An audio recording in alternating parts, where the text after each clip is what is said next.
Assalamualaikum warahmatullahi wabarakatuh, pemirsa KS TV dimanapun Anda berada. Senang sekali saya Dewi Cahya bisa hadir kembali menemani Anda dalam program Toga Tanaman Obat Keluarga. Dan pada kesempatan yang berbahagia kali ini kita punya satu tema yang sangat menarik untuk pemirsa semuanya. Dan tentunya perlu diketahui juga maraknya penyebaran virus corona yang saat ini menjadi momok bagi seluruh masyarakat dunia, lagi hangat-hangatnya gitu ya. Dan apa sih sebenarnya kira-kira yang menjadi penyebab, apa saja bisa menjadi penangkalnya? Apakah dari tanaman toga juga ada bahan-bahan untuk bisa mencegah virus tersebut bisa masuk ke dalam tubuh kita? Wah, dan hari ini kita akan bahas itu pemirsa dengan ahli tanaman obat kita, ada Pak Wahyu yang sudah hadir di sebelah kiri saya. Halo Pak Wahyu, selamat sore. Selamat sore. Apa kabar hari ini? Alhamdulillah baik. Alhamdulillah, sehat selalu ya Pak ya. Iya. Amin. Baik, nah pemirsa, seperti biasa nanti Anda juga bisa bergabung bersama kita di dua jalur interaktif kita ya. Di nomor telepon 08121666727 atau di 0354694488 ya. Nah, oke, hari ini kita langsung ketemu dengan Pak Wahyu. Pak Wahyu, dan kita sore ini mengangkat satu tema yang sangat menarik. Apalagi ini menjadi hangat di seluruh dunia ya perbincangan kali ini tentang tanaman obat sebagai pencegah virus corona. Nah, ini kalau menurut Pak Wahyu sendiri sih, apa sih sebenarnya virus corona itu Pak? Virus corona atau COVID-19 adalah salah satu virus yang menyerang alat pernafasan kita, baik paru, kemudian hidung, kemudian saluran pernapasan kita. Akan terjadi kondisi di mana unsur peradangannya sangat akut. Itu bisa ditandai dengan satu tanda orangnya demam ya, kemudian terjadi flu ataupun beler yang tidak sewajarnya.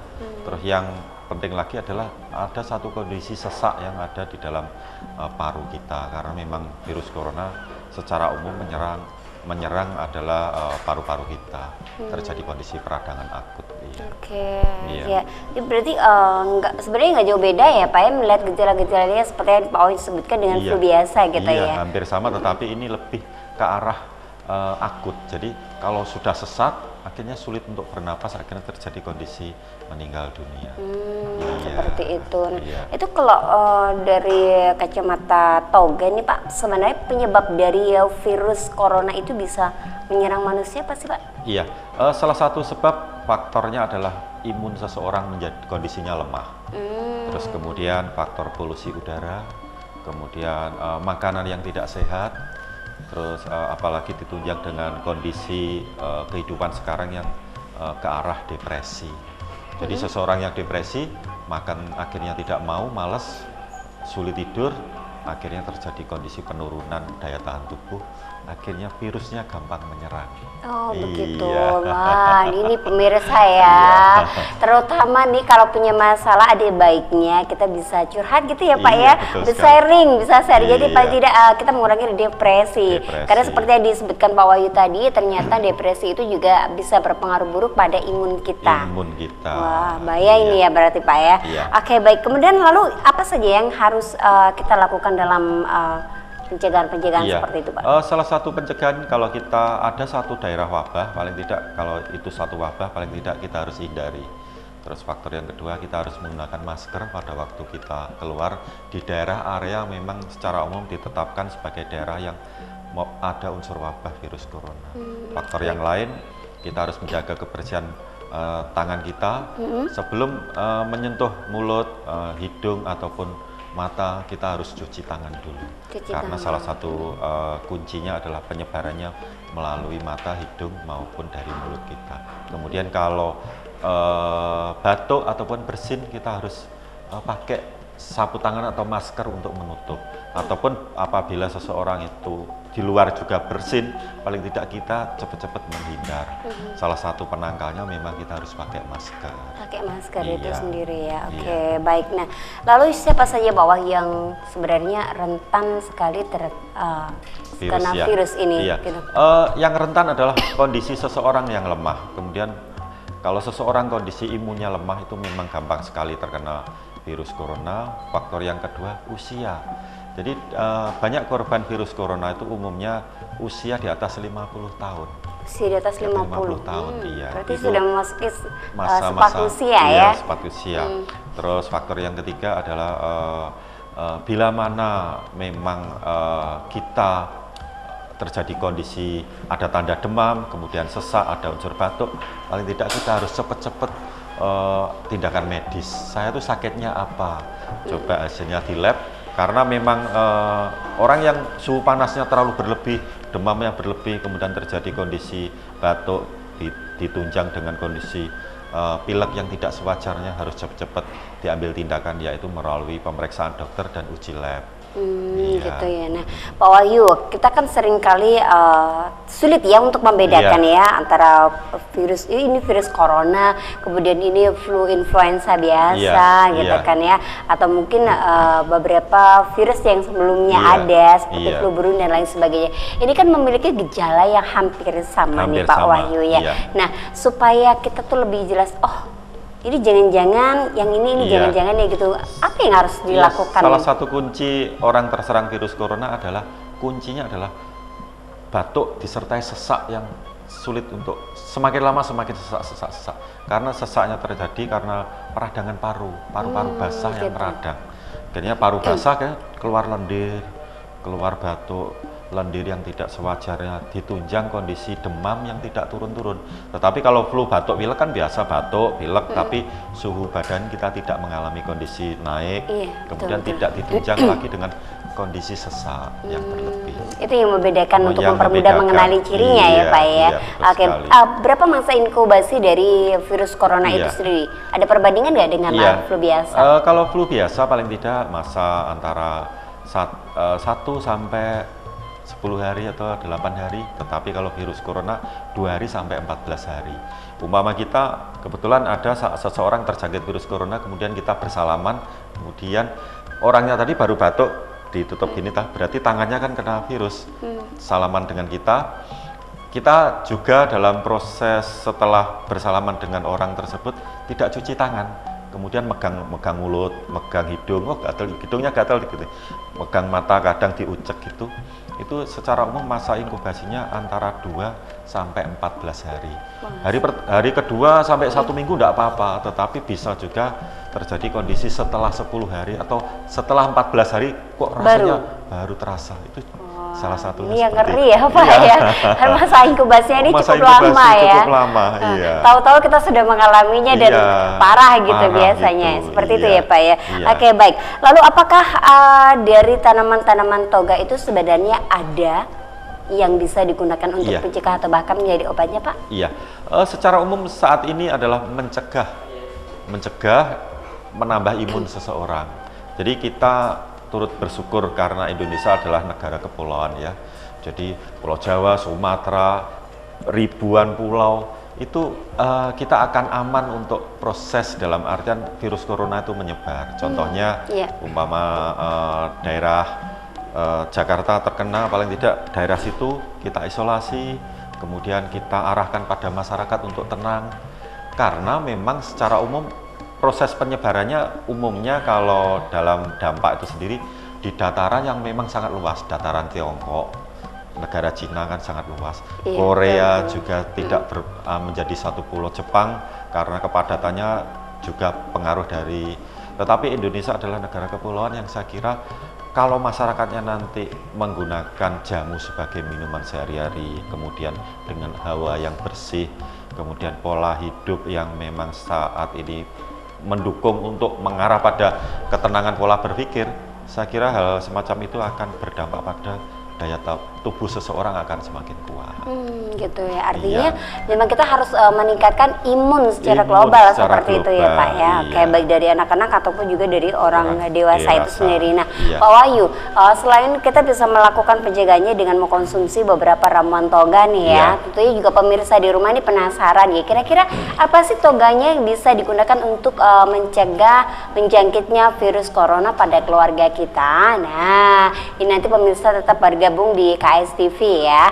Oke, baik, melihat dari penyebaran virus corona itu sendiri Pak Wahyu yang sekarang juga sudah masuk di Indonesia, bahkan juga ada beberapa penderitanya ini sudah meninggal dunia begitu ya. Nah, ini kira-kira apa sih yang dilakukan masyarakat itu khususnya daerah Kediri dan sekitarnya sendiri supaya tidak sampai terjadi hal-hal seperti itu selain menjaga kebersihan dengan cara-cara yang sudah mereka ketahui, mencuci tangan dan lain sebagainya seperti itu. Iya, selain faktor kebersihan, kemudian lingkungan hidup, pola makan yang sehat, salah satunya adalah ada beberapa tanaman di Indonesia ya yang secara umum mempunyai antivirus dan anti radang yang sangat bagus.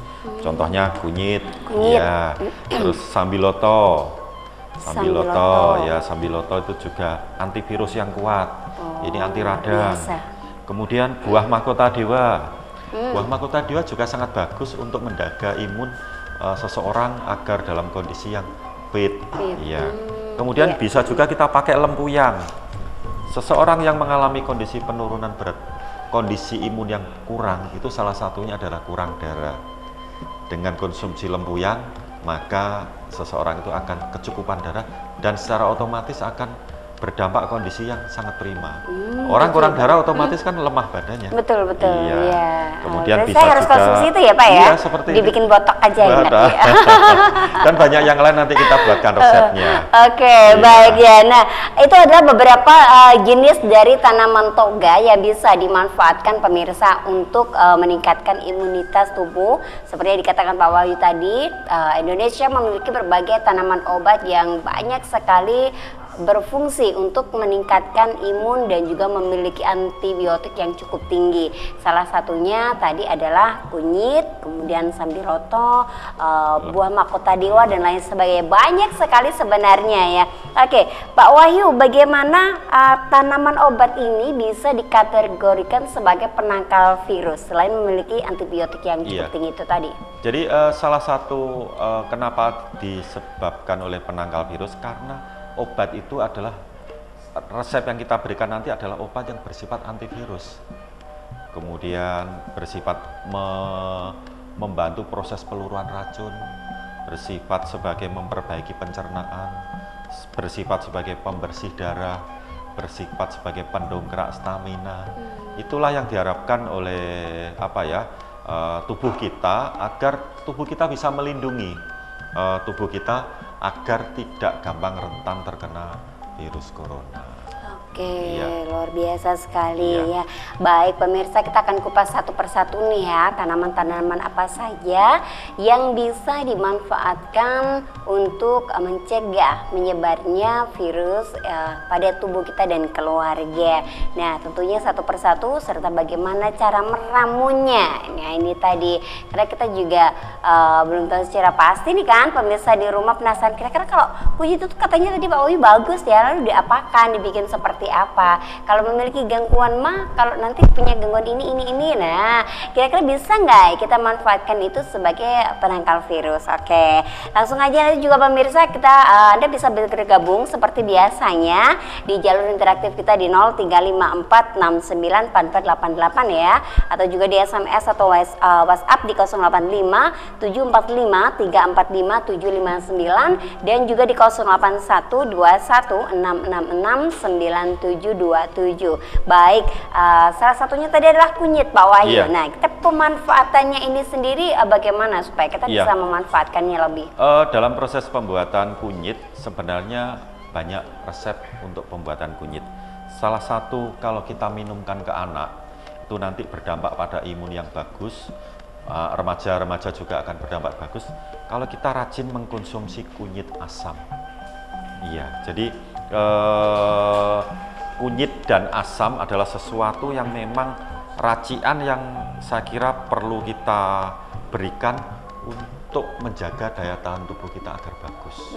Jadi kunyit bersifat anti radang, asam bersifat karena kandungan vitamin C-nya bagus, itu bersifat menjaga imun dan menambah daya tahan tubuh kita agar sangat bagus.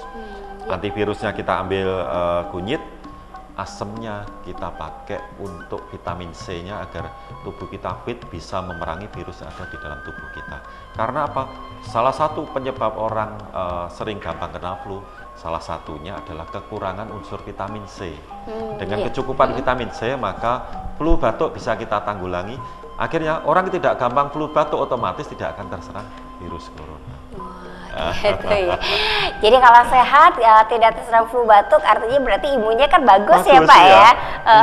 Jadi itu bisa menjadi penangkal gitu. Apalagi saat sekarang ada unsur fobia ya, dalam artian ketakutan yang sangat berlebih. Orang sangat ketakutan, depresi, akhirnya makan dalam artian makan akhirnya tidak terasa enak, otomatis itu sendiri berdampak pada kondisi fisik itu sendiri akan menurun. Rajin mengkonsumsi kunyit asam, maka makan enak, tidur enak, aktivitas tidak gampang capek, kemudian berpikir dan berbuat juga akan mengalami kondisi yang seimbang. Luar biasa. Jadi kita bisa memanfaatkan daripada ramuan kunyit asam itu tadi. Nah, supaya lebih mantap nih pemirsa dalam pembuatan kunyit asam, jangan lupa sertakan gula ya. Tapi tidak sembarang gula, bisa menggunakan gula Jawa. Nah, ini supaya lebih mantap ya Pak Wahyu ya. Itu resep yang saya dapat dari Pak Wahyu beberapa waktu lalu. Nah, Pak Wahyu, kalau dikonsumsi untuk anak-anak, kira-kira kunyit asam ini bahaya nggak? Iya. Cara masak dari kunyit asam itu ada beberapa teori dan cara. Tetapi yang paling bagus dan paling aman adalah kita ambil kunyit, dicuci bersih, kulitnya tidak usah dikupas ya, cuci bersih, kemudian ditumbuk kasar. Ditumbuk kasar, kemudian setelah ditumbuk kasar, umpama takaran 1/4 kilo ya, asamnya kira-kira setengah on, tumbuk kasar, direbus dengan air 1 liter, nanti kunyitnya, asamnya juga dimasukkan, campur gula aren untuk minuman, direbus sampai mendidih, itu nanti sebagai minuman. Oke, itu tadi resepnya. Jadi aman dikonsumsi untuk anak-anak. Kita angkat telepon dulu yang sudah bergabung. Halo. Halo. Toga, selamat sore. Halo. Iya, selamat sore Bapak. Halo. Waalaikumsalam. Halo. Halo. Ya, halo Bapak, silakan. Halo. Iya, sayang sekali terputus. Silakan dicoba kembali Bapak ya. Mungkin Anda juga punya beberapa pertanyaan terkait tentang keluhan-keluhan kesehatan Anda pemirsa.